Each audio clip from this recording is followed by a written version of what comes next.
धीरेन्द्र कृष्ण शास्त्री का नाम सन 2023 में तब भारत में और पूरे विश्व में विख्यात हुआ जब धीरेन्द्र कृष्ण शास्त्री के द्वारा नागपुर में कथा वाचन का कार्यक्रम हो रहा था। इस दौरान महाराष्ट्र की एक संस्था अंधश्रद्धा उन्मूलन समिति के श्याम मानव उनके द्वारा किए जाने वाले चमत्कारों को अंधविश्वास बताया और उनके कार्यों को समाज में अंधविश्वास बढ़ाने का आरोप लगाया। लोग धीरेन्द्र कृष्ण शास्त्री को बागेश्वर धाम सरकार के नाम से भी संबोधित करते हैं। धीरेन्द्र कृष्ण शास्त्री की चमत्कारी शक्तियों के कारण लोगों के बीच ये बात प्रचलित है कि बाबा धीरेन्द्र शास्त्री हनुमान जी के अवतार हैं। धीरेन्द्र कृष्ण शास्त्री बचपन।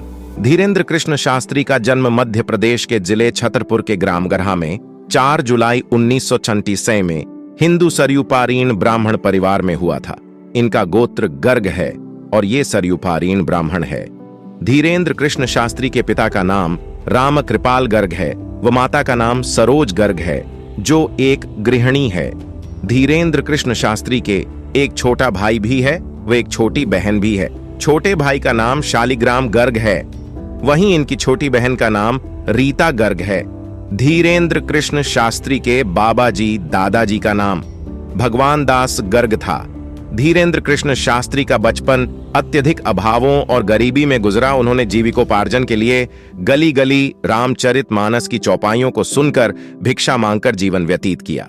धीरेन्द्र कृष्ण शास्त्री की शिक्षा। धीरेन्द्र कृष्ण शास्त्री का बचपन गरहा में व्यतीत हुआ।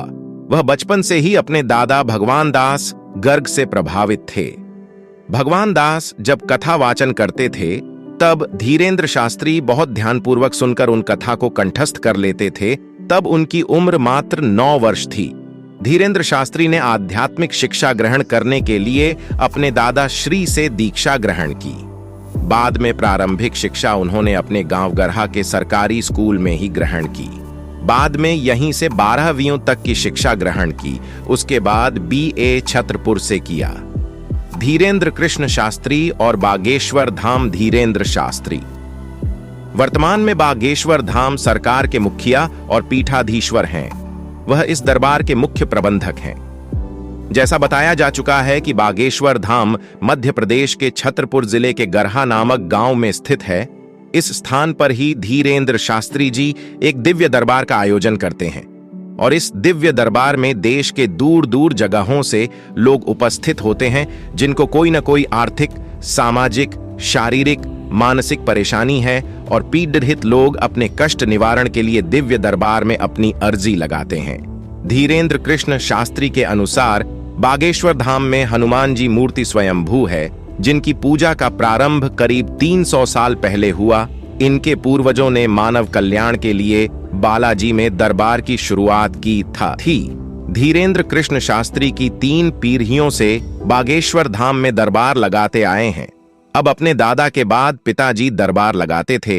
अब धीरेन्द्र शास्त्री बागेश्वर धाम में दिव्य दरबार लगाते हैं।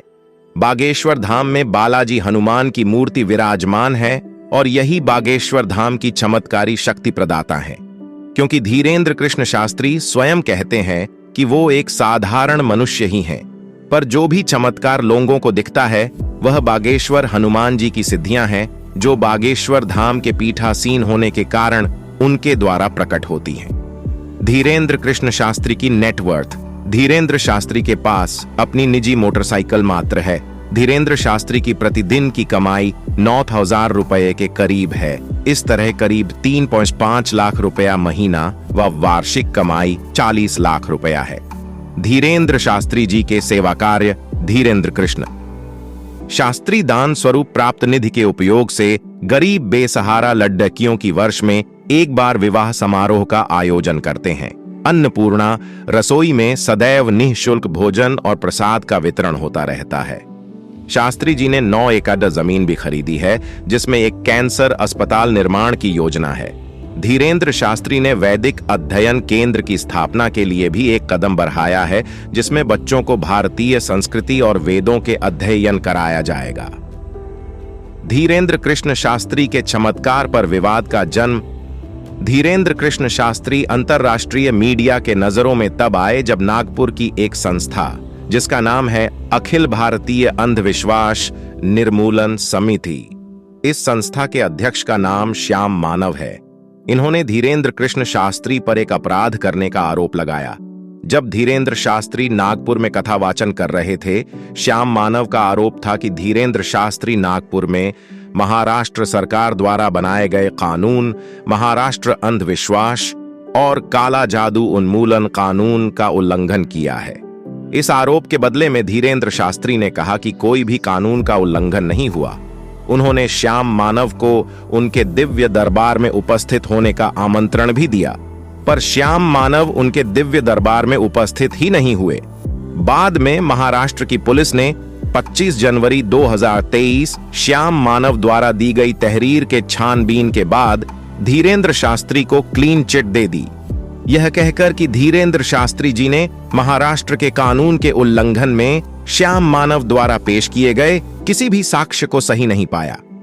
इसी विवाद के बाद 20 जनवरी 2023 को उनकी ख्याति इतनी ज्यादा बढ़ चुकी थी कि उनके दरबार में एक दिन में करीब 50,000 लोग उपस्थित हुए। चारों तरफ सोशल मीडिया प्लेटफॉर्म में धीरेंद्र शास्त्री जी के वीडियो ही दिखाई देने लगे। 31 मार्च 2023 को धीरेंद्र कृष्ण शास्त्री के एक बयान से उन्हें फिर सुर्खियों में ला दिया, जब जबलपुर में लगे उनके दरबार में उपस्थित भक्त ने एक प्रश्न किया कि क्या सनातन साईं की पूजा को नकारता है? हमारे धर्म के शंकराचार्य ने साईं को देवताओं में स्थान नहीं दिया। इस प्रश्न के उत्तर में धीरेंद्र कृष्ण शास्त्री ने उत्तर दिया कि जिस प्रकार गोस्वामी तुलसीदास, सूरदास और अन्य संत योग पुरुष कल्प पुरुष तो हो सकते हैं, पर भगवान नहीं, उसी प्रकार साईं एक फकीर या संत तो हो सकते हैं, लेकिन भगवान नहीं हो सकते।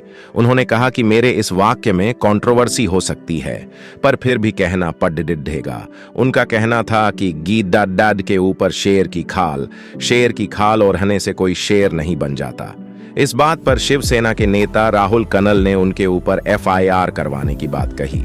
वहीं भूमाता ब्रिगेड संस्था की तृप्ति देसाई ने भी धीरेंद्र कृष्ण शास्त्री पर महाराष्ट्र में फायर करने की बात कही है। निष्कर्ष इस तरह कहा जा सकता है, धीरेंद्र शास्त्री वर्तमान में सबसे अधिक प्रसिद्ध कथावाचकों में गिने जाने लगे हैं और अपने बेबाक बयानों हिंदू राष्ट्र की संकल्पना से पूरे विश्व में प्रसिद्ध हो चुके हैं। हेलो दोस्तों, आशा है आपको ये महाराज धीरेंद्र कृष्ण शास्त्री जी की जीवन शैली अच्छी लगी होगी। अगर अच्छी लगी हो तो स्टोरी को लाइक एंड शेयर करें।